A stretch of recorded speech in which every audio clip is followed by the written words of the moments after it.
different families, so couples.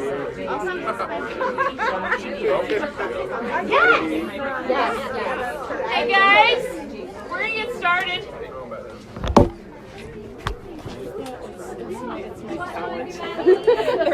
Aye. Focus right here. Thank you, Howard. Hi everybody, I'm Cindy, and I'm very passionate about being the district.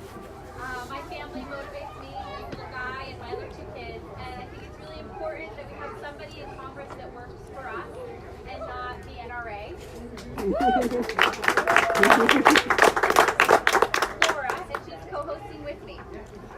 Hi, I'm Laura Reeves. I live in Highlands Ranch. I'm so excited to see all of you here. This means a lot to see everybody come out on a weeknight, so thank you very much. I'm also very excited about Jason. Our district needs a change. We need someone who listens to us, who's accessible to us, and actually takes what we have to say and thinks about how he can make those changes for us. And this is his family. So anyway, he's a young dad, he's a vet, and he really does care about our district. So I'm excited for everybody to get to hear him tonight. All right, thank you. Thank you, Cindy, Laura. So I have to start with this morning. After almost 300 events, I'm finally starting to lose my voice. So I have this magic potion here that I might be drinking a little bit. So if I do start losing it, I apologize in advance. But I do want to thank the hosts very much, Cindy and Naveed in particular, for opening up your home. One of the things that I've learned over the last year and a half here, and frankly one of the silver linings of this very challenging time, is what's happening in the country and community right now. And you just look around, and this is what's happening, right? There are people stepping up and engaging in our democracy, engaging in our civic life, in our communities, in ways that we've never seen before, right? And everywhere I go, fully half of the crowds, if not more, are people that have never been involved, right? Never come to an event like this, never voted in some instances, a new voter here. They're saying there's this recognition that what's going on is not okay. And they're fighting back. So this is amazing. So thank you very much for opening up your home and doing this. Thank you for coming. So what I want to do is take a few minutes here and tell you why I am standing here running for Congress. Because I'm not a likely person. I'm wearing the official congressional candidate uniform for 2018. I've been told that if I get elected, I get upgraded to slacks. But for now, it's the jeans and blazer. Why Des and I have actually decided to run for Congress, because it's not just me doing it. We've decided to do this as a family. We are running. And I'm going to outline that path for you. Then I want to touch on where we are as a country and community right now. So we're really at a crossroads, but not just politically, but socially and culturally. And I think we need a very unique style of leadership, something very different to kind of move us past where we are right now. And then I'm going to touch on how we're going to win. Because we can sit around here and enjoy each other's company and talk and enjoy this great food, but the bottom line is if we don't win this election, things aren't going to change. Right? We're going to see more of the same. This administration is going to be unchecked, so we just have to win. But before I do that, I would love to ask Des if she's willing to come up and say a few words. It's a special treat because usually we have to divide and conquer, but tonight she wanted to come out and join us along with Josephine and Anderson. Sure. First of all, thank you so much to Cindy and Naveed. I think that for a lot of us, you are such an inspiration of how to do this with a whole family.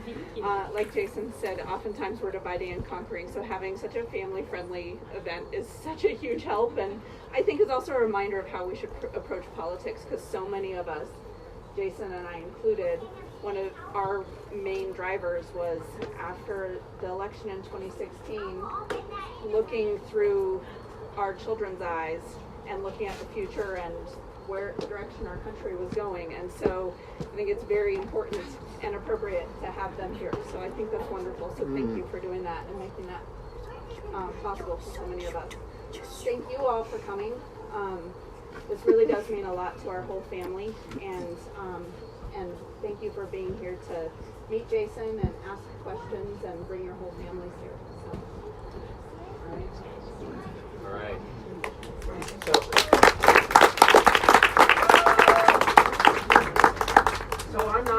who you would think would be somebody who would be running for Congress right now. You know, if people were to look back at my life 20 years ago, you know, nobody would be saying Jason Crow would be running for Congress. I don't come from money. I don't come from a family of politicians. I come from a family of construction workers and small business owners.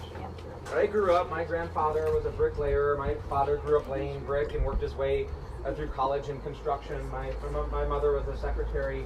You know, I saw my family do everything that they were told that they needed to do to achieve the American dream. Right? Work well over 40 hours a week, be good citizens, good neighbors, good members of the community. And yet for many of them, that dream eluded them. Right? They weren't able to afford homes, weren't able to help put their kids through college.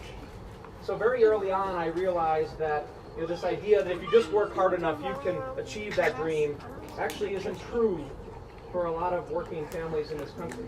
And it's actually getting worse, right? Because if you think about all of the things that make up the economic ladder in this country to help people move up, things like strong neighborhood public schools, quality affordable health care, home ownership, right? People build wealth and retire in dignity because of home ownership in this country. All of those things are on the decline in America, right? And it's getting much worse, under Donald Trump and Mike Hoffman's leadership, right? So I started working very young. Starting when I was 15, I worked in fast food, Arby's and McDonald's, and I actually still can't stand Arby's curly fries to this day. I started working young to help make ends meet, and you know, I was making it work. I'd work and then, you know, attend classes, and I did well, and I got into college. But my parents didn't have the money to send my brother and I to college, so I did two things. The first was I became a construction worker myself, a laborer. I started to work in construction, and the second thing that I did was I enlisted in the National Guard. Right, so my military career actually started as a private crow. So I'd wake up at 5 a.m. in the morning, I'd put the boots on and go to work on the construction crew, you know, paving parking lots or digging foundations, you know, real tough physical work in hot sun. And then, you know, early afternoon, I'd go and take the boots off and take a quick shower, and I'd go to classes in the afternoons and evenings. And then on the weekends, I'd put on the uniform and do the National Guard drill thing. And again, I was making it work, and it was hard. But something really interesting happened to me on those National Guard drill weekends. So I put that uniform on, and I would stand there with those men and women who I didn't know previously, and I felt a bond. I felt a kinship with them. And it was the first time in my life that I actually was asked to give back to my country and community, and to be a part of something bigger than myself. And I absolutely loved the way it felt. I realized then that I had a passion for public service. So I went in and I joined ROTC. And my timing being impeccable, shortly after that, 9/11 happened. So then I started to see people that I knew go off to fight the war, and I knew that I couldn't ask them to do my fighting for me. I went back in and I asked for a transition from a National Guard ROTC contract to active duty. And then I ended up graduating at the top of my ROTC class. I was the Distinguished Military Graduate, and I had the option of choosing my assignment, right? I could choose what branch I wanted to do, what job, where I wanted to go in the world, and in my infinite 23-year-old wisdom, I chose infantry. I chose airborne training, and I chose ranger training. And the Army was happy to oblige all those requests. So next thing you know, 9 months after graduating college, I'm leading a platoon of Army paratroopers in the invasion of Iraq. And we fought in the Battle of Asamoah, one of the biggest, hardest battles of the invasion, a week long, house-to-house, street-to-street fighting. My platoon actually helped capture the Highway 8 bridge over the Euphrates River during that battle. That's how I earned my Bronze Star. We fought in Diwania and Fallujah and Ramadi, and we ended up taking southern Baghdad. But it wasn't the fighting that actually changed my life. It was the men and women that I served with. Because when I think of America, the faces of those soldiers pop into my mind. And I need to tell you about them. Right? They were black, white, Asian, Hispanic, straight, gay. Some weren't U.S. citizens. we never would have found ourselves together, right? There were kids from the ranches of South Texas, from the Bronx, from Rust Belt towns in the upper Midwest, surfers from California. We never would have found ourselves together, but there we were. And we knew that to survive, we had to come together. And two amazing things happened.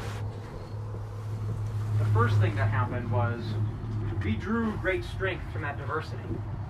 Right? Every one of those young soldiers had a different life path, different successes, different failures, different struggles that they had to overcome to get there. And we were stronger and better as a team because of that.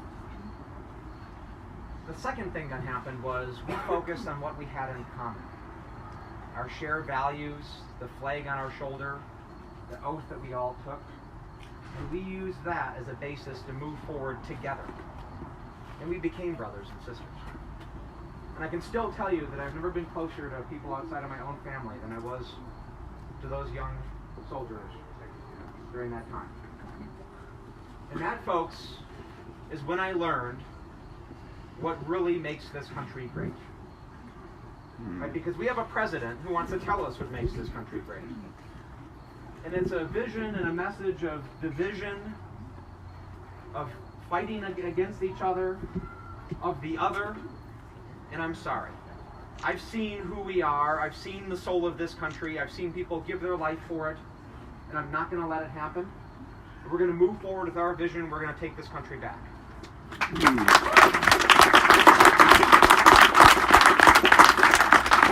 So I met Des, and she hates when I say this. I'm going to say it now. I met Des at a bar in North Carolina. It was a race. She always says it's a restaurant. They serve food.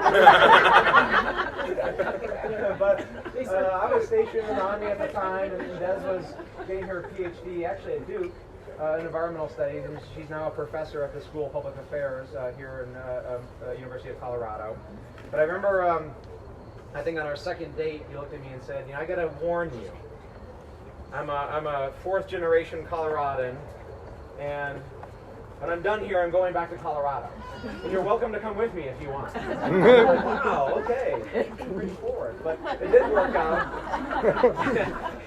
It did work out, and we came back here, but not before I ended up joining the Army Rangers in a joint special operations task force, and I ended up doing 2 more combat deployments, this time to Afghanistan, as part of the Joint Special Operations Task Force over there. So I finished my 3rd combat deployment, and we came back here, and I started to use my veterans benefits to then go to law school. But I was having a hard time navigating that system. I wasn't getting paid on time, struggling to get my stipend. You know, there was a moment, neither one of us come from money, and there was a moment where we had our credit cards maxed out just to pay rent and groceries, and I didn't know whether I was going to be able to attend classes the next semester. But all I could think about was the men and women that I served with when I was having those struggles. Because I ended it as a captain, my military career, after starting it as a private.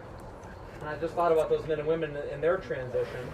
So I became a veterans advocate. And I started to fight for veterans issues as a volunteer. Volunteered thousands of hours. Was appointed to the State Board of Veterans Affairs, where I led efforts to help make veterans homelessness and substance abuse issues a priority in Colorado. I was asked by the United Veterans Committee of Colorado to help work with Ed Perlmutter to make the case to bring the new VA hospital to Aurora. We're very proud that we were able to get that funding. And maybe one of the things I'm most proud of was pushing to end Don't Ask, Don't Tell. Because I served with men and women, you know, who walked the streets of Baghdad with me in the mountains of Afghanistan. They took the same risk. Some of them didn't come home. And they couldn't serve openly just because of who they loved. Right? That's not the military that I knew. That's not the country that we fought for, you know, the values that we fought for. So I was very proud to get that repealed, and Barack Obama asked me to speak at the Democratic Convention in 2012, why that was the right thing to do.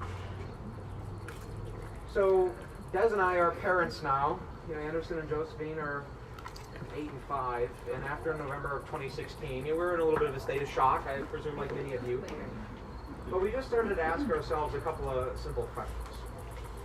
Are we going to leave to all of our children, and someday our grandchildren, a world and a country that's more safe, prosperous, and fair than the one we grew up in? And unfortunately, we can't answer yes to any of those questions right now. So we decided to do something about it. And that's why I'm saying here, we're in the congressional uniform. So, where are we now as a country and community? Right, in my lifetime, we have never been more divided than we are right now. You know, God knows we've had our share of battles and fights over the history of this country, but in my lifetime, I've never seen it anywhere near this bad. Right, and I always like to ask for a very short poll, and I ask this almost everywhere I go.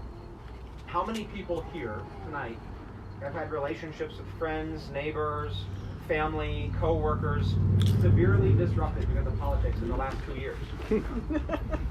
Right? Almost everybody. I've asked that question probably 200 times, and that's always the response I get.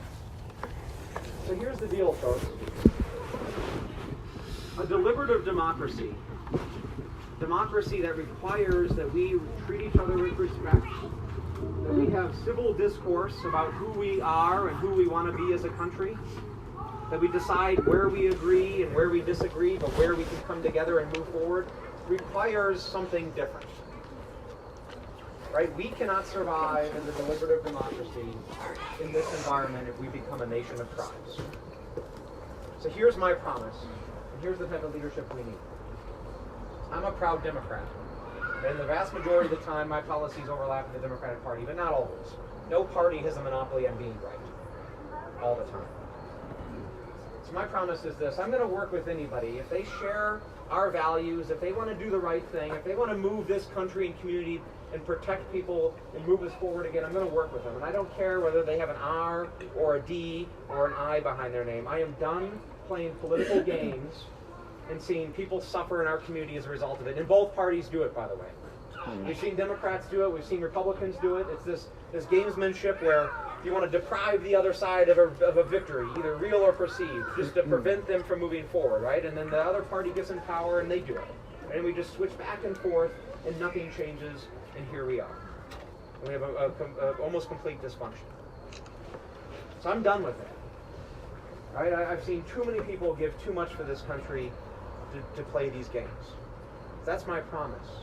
And that's what we're going to do. And by the way, it's encouraging that there are candidates across the country, just like me, who have never run for anything before, but have proven themselves in service to their communities in this country with the same message and the same mentality. We're going to get elected, we're going to go to Washington, and we're going to change it. Right? That's our promise. So how do we win this race? Right? None of this matters unless we can win this race and retake these seats. We know this is tough. Right? We know Mike Coffman gets out in the community, works hard, shakes hands, tells people what they want to hear. And he's overperformed and then votes against them. Here's the difference, folks. We live in a very different world than we lived in just 2 years ago. Very different world. Right? Some of those differences have to do with me. Some of them have to do with Mike Coffman, and some of them don't have to do with either one of us. Right? Since this district was drawn in 2011, I'm the first combat veteran to go against Mike Coffman. Yeah, Right? And I'm going to honor his service. I hope he honors mine, although it's not off to a good start. I would say not. and then we're going to talk about our very different visions for this country and the community, and the very different things that I'm going to do in Washington, D.C. from what he's been doing the last 2 years. I'm the first parent since this district was drawn that's running this race. Right? So when I talk about immigration, when I talk about health care and education, I talk about it as a father, as a parent. You know, what it's like to wake up at 2 a.m. in the morning to a screaming child. Right? Like many of us have many times. Maybe 2 a.m. this morning. And you walk into that child's room and you know something is wrong. You know your child needs care. You take your child to the doctor. Right? And that literal gut-sinking, that physical feeling that every parent feels, where you want nothing more than your child to be healthy, and you will do anything to make sure that happens. But then you think about the fact that there are thousands of parents in our community around us right now, tonight, that are in that position and they can't do anything about it. And how unacceptable it is in 21st century America for any family to be in that position. I'm the first person who's never held office before to run in this race. right? I come at this with a very different message, not one about politics and partisanship, one about getting things done. And that's going to matter, right? That message is resonating with the voters. Clearly, people do not like what's going on in Washington. They want something different. Mike Kaufman also finds himself in a very different world, folks. This district has been getting bluer and bluer and bluer. It's now 38% unaffiliated, 32% Democrat, 30% Republican. And 2 years ago, he knew that to get elected, he had to claim that he was going to be the independent fighter for this district. That's why he made what I like to call the promise. Right, where he looked into the eyes of the camera, and he knew he had to do this. He looked into the eyes of the camera with that white background, and he said, if Donald Trump is elected president, I will stand up to Donald Trump. Yeah, right. That was the promise that the voters of this district elected him on. Right, you fast forward to today, he now is at 96% voting record for Donald Trump. The biggest, folks, this is a real kicker, he's voted more with Trump than any member of the congressional delegation from Colorado. Higher than Ken Buck. Higher than Doug Lamborn. Higher than Scott Tipton. Right? He's broken that promise in a very big way, folks, and he's going to be held accountable for it. And here's the last piece. That doesn't have to do with either one of us. Right? Being a D+2 district doesn't matter if Democrats don't show up. Right? We need to get people out. We need to enfranchise voters who haven't voted. We need to get young folks. We need to get people to the polls. The good news is we're seeing that happening. Right? In the primary just a few months ago, Democratic turnout in this district was up 130%. It's the first time in the history of the district that in a midterm primary, Democrats outvoted Republicans, and we did it by 2.6%, overperforming our registration advantage. And the unaffiliateds love our message and know that we can put this country back on track, and they came our way 70%, 30%. Oh, good. So people know that we have the message and the policies to get us back on track and to hold this administration accountable and make their lives better. So here's what we need to do. We know the big money is coming. It's already coming. Right? You know, 2 weeks ago, I woke up on a Friday morning and saw Paul Ryan's super PAC saying crazy things about me, and that's when I knew I was doing some good things. That's when I know I have them running exactly where I want them. They're scared of us. They know we're winning. They're willing to say anything and do anything. But we also know this. We're probably going to be outspent here, right? Because they have big billionaires and big companies behind them. We're probably going to be outspent, but we know we can win anyhow, right? Because the people are on our side. In every special election around the country in the last year and a half, we've always been outspent, and we're winning. We're winning because we are taking our message to the streets, to the phones. We're going out, we're telling people who we are, what we stand for, and how we will move this country forward again, and they're coming our way. So here's what I need. We can win this. We know that. The last 3 polls have all had us up, but we can't take any of that for granted. Des and I are all in. I've wound down my law practice. We're tapping into our life savings here. Because our country needs us now. We have 60 days. And in 61 mornings, we're going to wake up to 2 very different realities. Right? We can wake up to one reality where we don't win this district, we don't retake the House, and this president feels emboldened, feels like he has a mandate, and does whatever he wants to do. We cannot accept that and let that happen, folks. We got to win. So we are all in this race. This is the defining election of our generation. But we need you to be all in too, and many of you already are. Right? And that means I'm asking you to open up your wallets, to make deep contributions so that we can get our message out on the airwaves and in mailers and defend ourselves, and to give of your time. Right? Get out there. Adopt a precinct. Walk.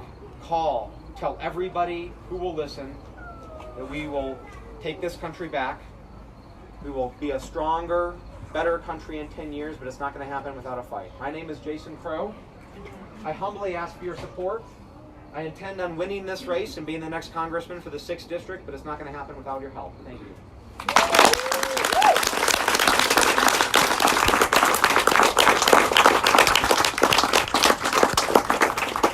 I'm happy to take questions now. So what is the negative ad with you miss 30% of the meetings? My friend in Parker, I said, she said, oh, I saw that. Yeah. Can you ask him why? Yeah, so can you tell me what I get so angry when I see this. I mean, here you have somebody who left the service, right, and decided to volunteer as a community volunteer on local committees, boards, individual mentoring. I've given thousands of hours of my time helping pro bono organizations, civic organizations, mentoring vets, and I will put my record and what I've done and the awards that I've received and the support that the veterans are exhibiting now for me against Mike Hoffman's record any day of the week on this one. And I will never apologize for doing all of that and spending thousands of hours volunteering my time with a young pregnant wife and newborn kids and doing the best we could to fight for our veterans and their families and be a part of the community. Also, Channel 9 did do a fact check of that. Yeah. And they just busted it all apart. Yeah. Right. So, I mean, they send people to Channel 9 fact check. Yeah. I mean, it's on YouTube. Damage done, though. The bottom line is, Well, listen, It was early. It's early, so that's and there's a an good important thing. point here. There's a really important point here. And there's actually two important points. Number one, I consulted with people that have run in this race before, and I asked, what could I expect, right, when we were making the decision whether to do this. And one of them told me, expect people with no moral compass, that are unconstrained by the truth and have an almost unlimited budget. And I'm like, well, that's it. So they'll do and say anything, and it's going to get worse, right? They'll just make up anything they need to make up. So we just have to be firm, and we can't allow ourselves to be encumbered by just responding to every crazy claim they make. Right, because that's one of the things that we see Trump does so well. He does this flooding of the zone, right? They throw crazy stuff out, and we're spending all of our time and energy just responding to them all the time, and we don't get our message out, right? So we need to defend ourselves, and obviously the media did their job and completely debunked it in this instance, but it's really more important that we spend time and energy getting our message out, right? Defend ourselves and respond when we need to, but tell folks who I am. Without repeating their message. That's Exactly. Don't Don't repeat their message. You can correct the misinformation. That's right. Exactly right. So we need to stay focused. Are you going to have some ads to that effect, Yeah, well, we have ads out already. There's So some good ones out. yeah, and I hope you'll see them soon. Yeah. Darian. I'm going to put you on the spot a little bit. We've got a friendly audience. So some of us had an upsetting conversation today with a staffer of Senator Bennett. We're disappointed that he's not come out stronger about the Kavanaugh. He's not saying that he'll vote no. And we feel like there's enough evidence out there and enough crazy happening right now that we feel like he has enough to say no. And so I guess my question to you is, if you were in his shoes, would you have a stronger stance than Bennett is having? Would you be more of a Cory Booker? Because that's what I want to get behind. Yeah. Yeah. So at this point, yes. So I understand earlier. I know you're not. I understand earlier, right? Because one of the powerful tools we have is the ability to force a conversation, right? And if he said no, Kavanaugh's not going to come in and have the conversation. You can't ask him the tough things, force him to, disclose his position on issues, etc. So I understand it a while ago, but, the rubber meets the road right now, right? I mean, we're in the heat of the battle, and I think we need to be firm right now. So if I were in a position, I would say no at this point, and I would be pressing it hard like we're seeing members of the Senate doing in hearings every day at this point. Thank you. That's what I would like to see, and I'm disappointed. Yeah. And I'm not the only one here. Yes, a young man right there.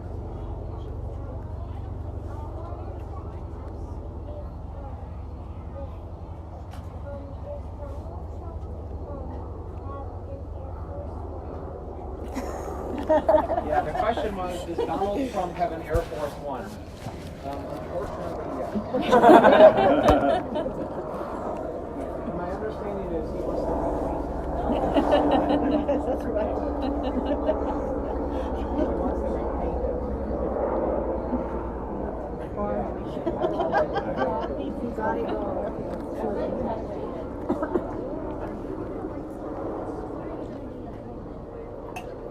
The question was, if I get great question. What's your name? Ben. Ben was asking if I get elected, what am I going to do to help the environment? So this is an issue that's very personal to us. I mean, Desiree has dedicated her life to environmental issues and focusing on the impact that climate change is having on state and local communities, and it's something that's dinner table discussion for us. Climate change is happening, humans are causing it, and instead of doubling down and addressing it in the way that we need to, as the existential threat that it is, we're running in the opposite direction. We're trying to unwind the clock. And it's the absolute wrong thing to be doing. So we need to be making investments as a country in renewable energy. That's infrastructure, research, so researching technology, supporting industries that are developing those technologies and building them out.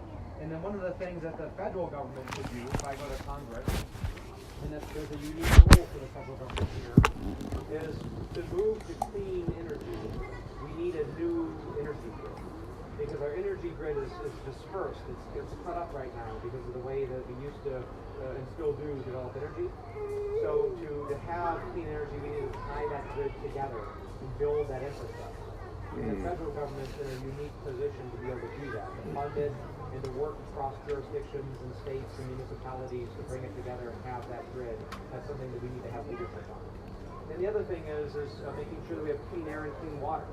Right? So there are loopholes, so there are exceptions to what certain industries can do right now when they're emitting things into the air and into our water. And I want to close some of those loopholes and those exceptions so that all the industries have to abide by the same standards to make sure we have that.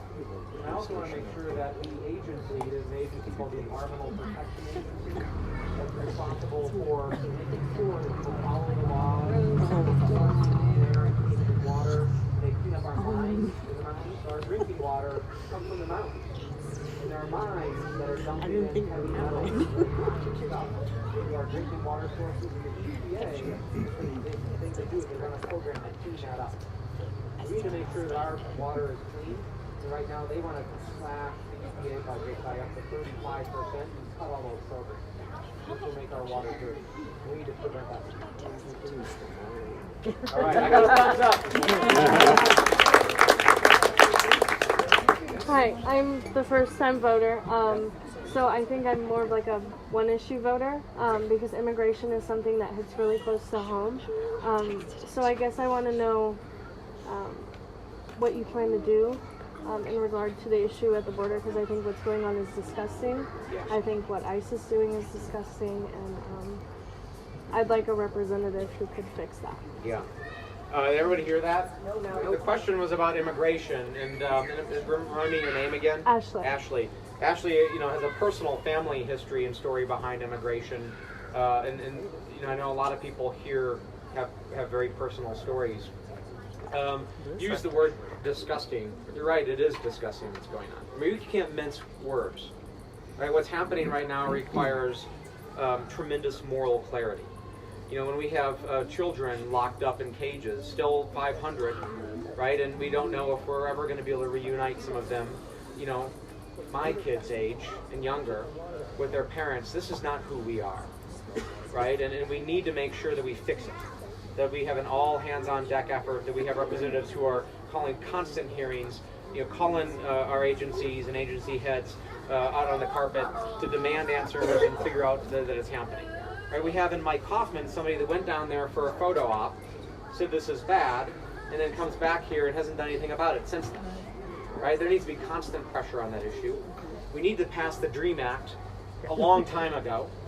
Right? And Mike Hoffman likes to talk a big game about that, but I'm sorry, his party controls every lever of power in Washington. He's never been in a position to deliver on a better position to deliver on that promise than he is right now, and he can't get it done. So he's never going to be able to get it done, in my view. And then we need comprehensive immigration reform. Right? We need to have a path to citizenship for the folks that are in this country. Bring them out of the shadows if they haven't committed violent crimes. Have them join the community, come out of the shadows, and move forward with their lives and give them that certainty. And then the last piece, I understand your family history. Did you say they were from the Middle East? Yeah. Yeah, Syria, right? Yeah.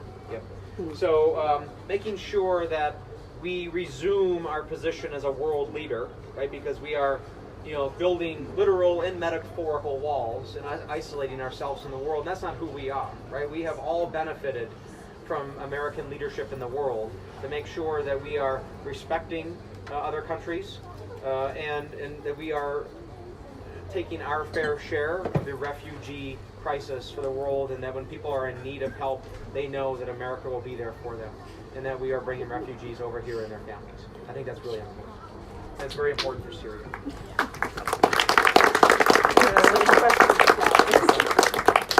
Campaign finance reform.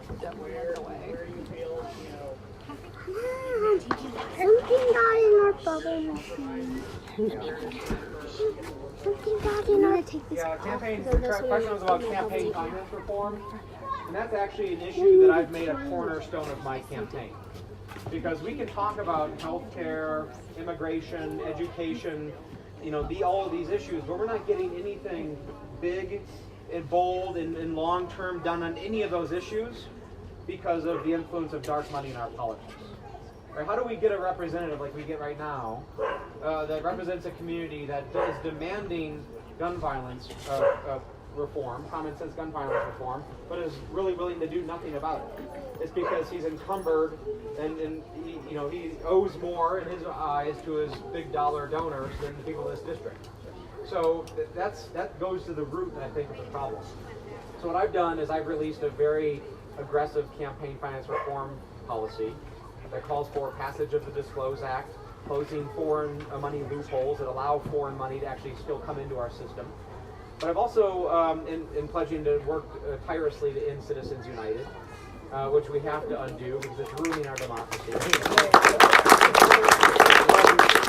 Until we can get those things done, I've voluntarily pledged to do several other things. Right? They don't require legislation. Don't even require me to be a member of Congress, and I'm doing them right now. Right? And I am not taking a dime of corporate PAC money. Right? So while Mike Hoffman has taken about $3 million of that money, I've taken none, and I never will take it. Right? My money is coming from individuals and membership organizations. Right? Sierra Club, Planned Parenthood, the Pipe Fitters. So I think that's really important. He's refused to do it. So he just likes those $10,000 checks from special interests. Right? The other thing I've pledged to do is when I'm elected to hold a town hall at least once every quarter. Because this is about transparency. If you want to represent a community, then that community deserves to know where you stand on the issues on a regular basis, why you've come to that position on the issues, and to keep an open mind and to hear them out. And hear what they want you to do. Mike Hoffman hasn't held a town hall in about 8 months. I was there. I was there. Almost got kicked out. And it wasn't. And even then, he didn't listen to anybody. No. So, and I actually challenged him the day after I won the primary. I challenged him. I said, you want to represent this district? I'll tell you what. Let's do 3 town halls. Right, the both of us. One for every county, one in each county of this district. We'll show up. No pre-screened attendees. Any member of the community can show up. And there'll be 2 stools and 2 microphones and hundreds of seats. And we'll sit there on those stools, and anybody can show up, and they can ask us whatever they want to ask us. And we have to give them answers. Right? Because if you want to represent this community, if you want to be a leader, that's what people deserve. Right? Of course he's not going to do that. Right. Right. So then the last thing that I've pledged to do is to release my meeting schedule, who I'm meeting with in DC. Right. This is completely voluntary. If I'm on taxpayer salary in a taxpayer-funded office in DC, the people here deserve to know who I'm meeting with and who I'm talking to. Right? What's the problem? Right? If I'm meeting with people that I'm not comfortable disclosing, then that's the problem. Right? So these are things that I think just lend themselves to not only campaign finance reform, but just accountability and transparency as an elected representative as well. All right, Jason, last question. Last question. There will.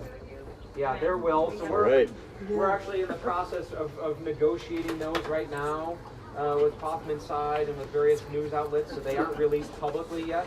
But we've pinned at least one down. We're working on the second. So my hope is we'll get 3 or 4. Is my hope. But we are 60 days. Okay. Okay. Thank you very much. Thank you, Cindy. Thank you. Please do donate if you can. It's not required, but we would love to get as many donations as we can. So if you need more envelopes, just let me know. All right. Enjoy the food, too.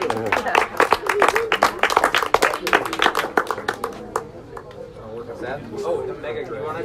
Oh, okay. Hey, Lori has a quick announcement, actually. Hold up. On September 15th, we're having a mega canvas with Ed Perlmutter. And I'd like as many of you as possible to come out and canvas for Jason. We're gonna blanket CD6. We're knocking on every door. We need as many.